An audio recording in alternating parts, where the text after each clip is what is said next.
समय से पहले मिली चीज़ें अपना मूल्य खो देती है और समय के बाद मिली चीज़ें अपना महत्व। इस दुनिया में जहाँ लोग थोड़ी सी मुश्किलों से हार मान लेते हैं, वहाँ अगर आप थोड़ी सी हिम्मत करेंगे तो जीत आपकी होगी। मुझे तुम्हारे हाथों की लकीर में नहीं, बल्कि तुम्हारे हाथों को बनाने वाले पर भरोसा है।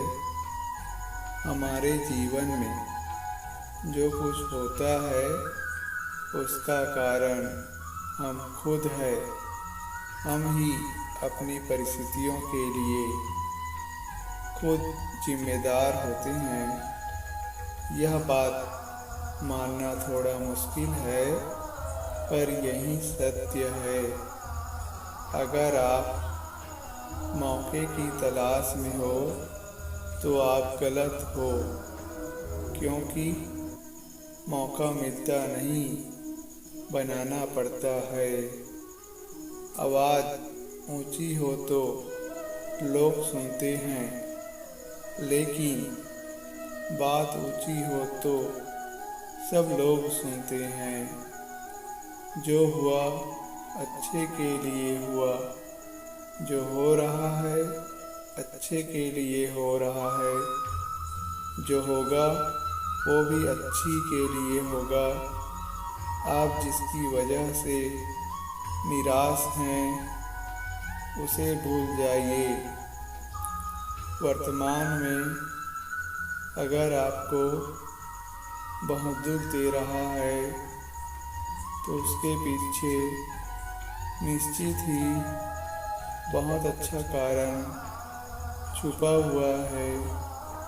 इसलिए ना भविष्य और ना ही पिछले बीते हुए समय के बारे में सोचे। आपके पास वर्तमान है, उसका आनंद उठाइए। अगर सफलता देर से मिले तो उदास मत होना, क्योंकि छोटे घर जल्दी बनते हैं और महल बनने के लिए समय लगता है। लोगों को बदलता देख आप अपना दिल छोटा मत करो। जो बदल गया उन्हें अपनी ज़िंदगी से दूर कर दीजिए। जिन लोगों ने तुम्हें अपना बनाकर छोड़ दिया, उन लोगों को धन्यवाद दो, क्योंकि वही लोग सिखाते हैं कि हर अपना अपना नहीं होता। पतझड़ हुए बिना पेड़ों पर नए पत्ते नहीं आते। कठिनाई और संघर्ष सहे बिना अच्छे दिन नहीं आते। मैदान में हारा हुआ इंसान फिर से जीत सकता है, लेकिन मन से हारा हुआ इंसान कभी नहीं जीत सकता। एक समय की बात है, एक बहुत महान संत अपने शिष्यों के साथ बैठे हुए थे और उन्हें उपदेश दे रहे थे। तभी उन्होंने अपने शिष्यों से कहा, क्रोध इंसान का सबसे बड़ा दुश्मन है। क्रोध करने वाला व्यक्ति खुद को हानि पहुंचाता है, लेकिन दूसरों को भी हानि पहुंचाता है। वह प्रतिशोध की आग में जलता है और अपने जीवन को बर्बाद करता है। उनके उपदेश खत्म होने के बाद उनके शिष्य में से एक शिष्य खड़ा होता है और बोलता है, तू एक ढोंगी है। तेरी बात मनुष्य के रहन सहन से विपरीत है। तू जो भी कहता है उसे अपने जीवन में अनुसरण नहीं करता और दूसरों को यह सब करने के लिए कहता है। जब उनका शिष्य उनको उल्टी सीधी बातें कह रहा था तब महान संत ने कोई प्रतिक्रिया नहीं दी और वो शांत बैठे थे।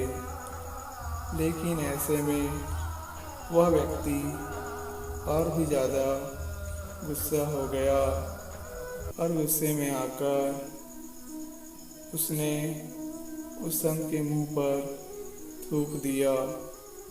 इसके बाद भी वो संत को गुस्सा नहीं आया, वो शांत थे।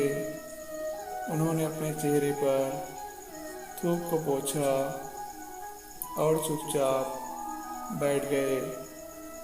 यह सब देखकर उस शिष्य को समझ नहीं आ रहा था कि वह क्या करेगा। गुस्से में आकर वह उस जगह को छोड़कर चला गया। अगले दिन घर पहुंचा। जैसे ही वह घर पहुंचा उसका दिमाग शांत हो चुका था। दिमाग के शांत होते ही उसे इस बात का एहसास हुआ कि उसने कितनी बड़ी गलती कर दी है। उससे पाप हुआ है।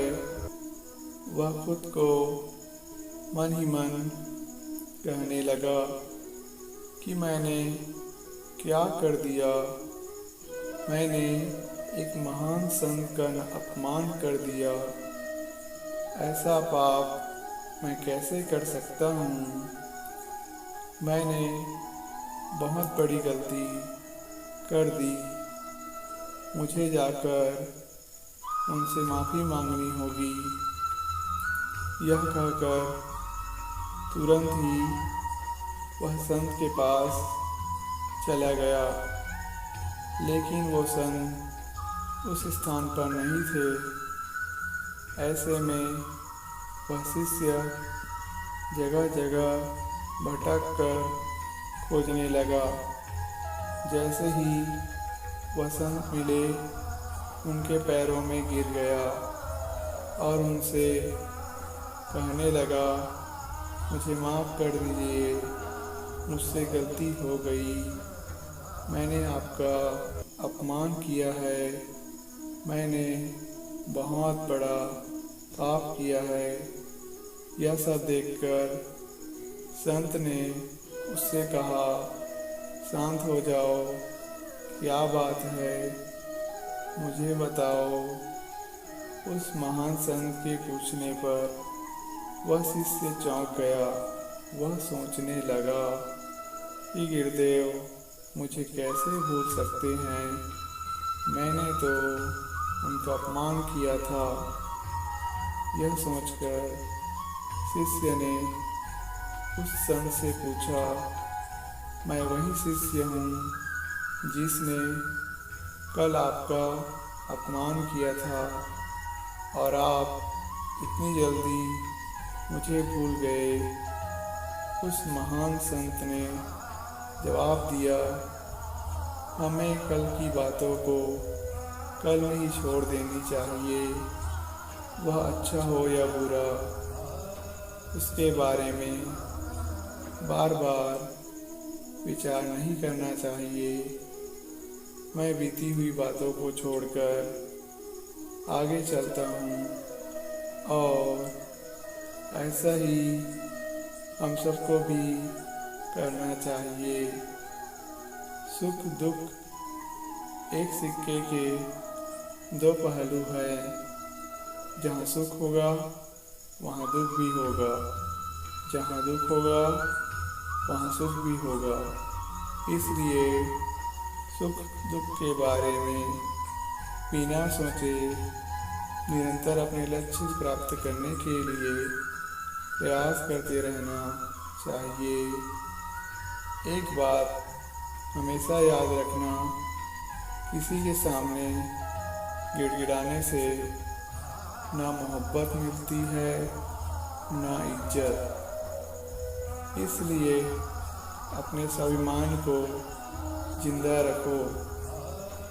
कोई अगर आपकी किस्मत में होगा तो आपके पास खुद ही चल कर आएगा।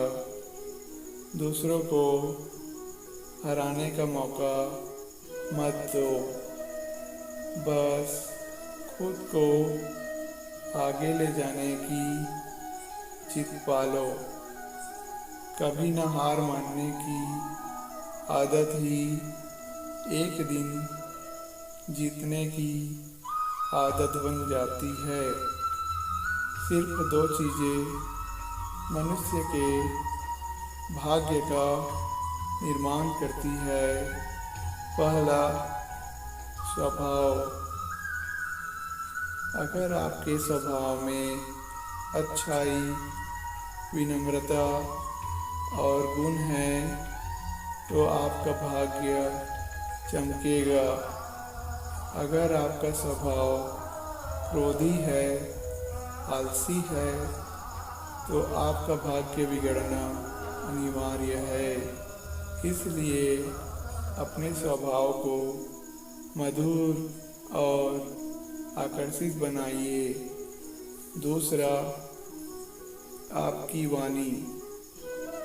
बोलना तो आदमी 2.5 साल की उम्र में सीख जाता है, परंतु कब, कहाँ और कैसे बोलना है उसे वह जिंदगी भर भी समझ नहीं पाता। जिसे यह बोलना आ गया कि कब, कहाँ और कैसे बोलना चाहिए, समझ लो उसको सफल होने से कोई नहीं रोक सकता।